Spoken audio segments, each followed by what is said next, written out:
Olá a todos, bom, gente, vim gravar mais um vídeo agora sobre questões de dificuldade para saber qual é o texto original. Eu já tenho um vídeo no canal falando aqui sobre o que é original e o que não é original, e agora nós vamos entender quais são essas dificuldades para realmente saber qual texto é original, qual que se manteve o mais próximo dos autógrafos. Bom, mudanças de todos os tipos foram feitas nos manuscritos pelos copistas, que o copiaram.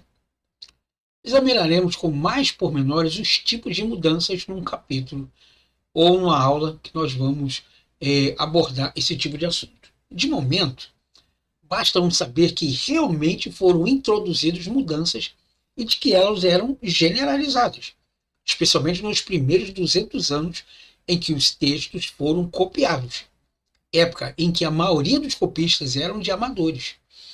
Uma das principais questões com que a crítica textual precisa lidar é como reconstruir o texto original, o texto tal qual o autor o escreveu.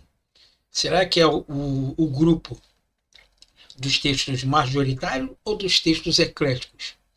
Qual é o mais próximo do original? Bom, o texto qual o autor escreveu, diante de todas essas circunstâncias, de que os nossos manuscritos são tão coalhados de erros. O problema é agravado pelo fato de que, uma vez introduzido o erro, pode se encaixar firmemente na tradição textual, muito mais firmemente do que o texto original. Com isso, se quer dizer que, em vez de um copista mudar um texto acidental ou intencionalmente, essas mudanças se tornam permanentes em seu manuscrito, a menos, claro, que um outro copista venha a corrigir esse mesmo erro. O próximo copista que copia aquele manuscrito, copia aqueles erros pensando serem eles a genuína expressão do texto, e ainda pode acrescentar erros de sua própria lavra. Depois disso, o próximo copista que copia aquele manuscrito, copia os erros de todos os seus precedentes e acrescenta erros de sua própria lavra. E assim vai.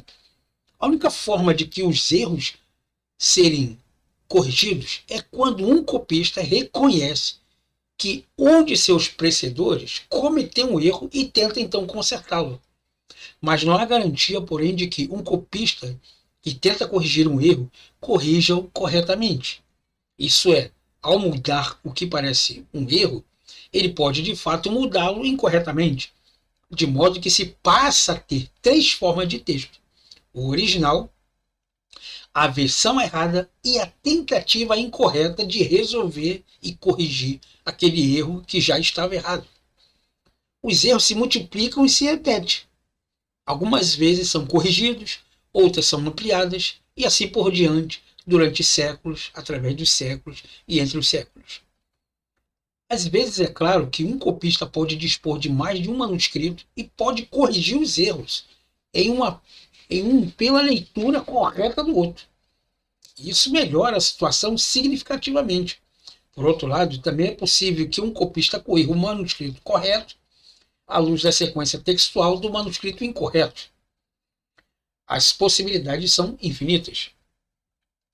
Diante desses problemas, como podemos esperar retornar a algo como o texto original de um autor tenha realmente escrito aquilo? É um problema enorme, tão grande que muitos críticos textuais começaram a defender que devemos suspender todas as discussões sobre o texto original, porque ele nos é inacessível. Isso pode estar indo longe demais, mas um ou dois exemplos concretos extraídos dos escritos neotestamentários podem demonstrar esse tipo de problema. Então, o que nós estamos entendendo e o que nós estamos vendo são erros em cima de erros e cópias, enfim, em cima de cópias. Mas esses erros que foram adicionados ou corrigidos, nós não sabemos que aquilo que o copista corrigiu realmente estava errado, ou ele corrigiu o que estava certo. O que estava certo agora passa a ser errado, o que o errado agora passa a ser certo. Ou se o errado agora passa a ser certo, e o certo ele manteve e continuou sendo ainda o correto. Nós não temos mais os originais. O que nós temos são cópias de cópias de cópia de cópia de cópia de cópia. Infelizmente, os autógrafos, como as escrituras diz que foram preservadas e é a palavra de Deus, não são as cópias que temos hoje. As cópias completas que nós temos datam a partir do século IX. Então, se você quiser entender o que os apóstolos de Jesus entendiam na época deles, você tem que pegar manuscritos a partir do século IX, que são os manuscritos inteiros que nós temos preservados. Abaixo disso, o que nós temos são apenas fragmentos de fragmentos de fragmentos. Que esses fragmentos foram copiados, recopiados e copiados e muitas vezes recopiados.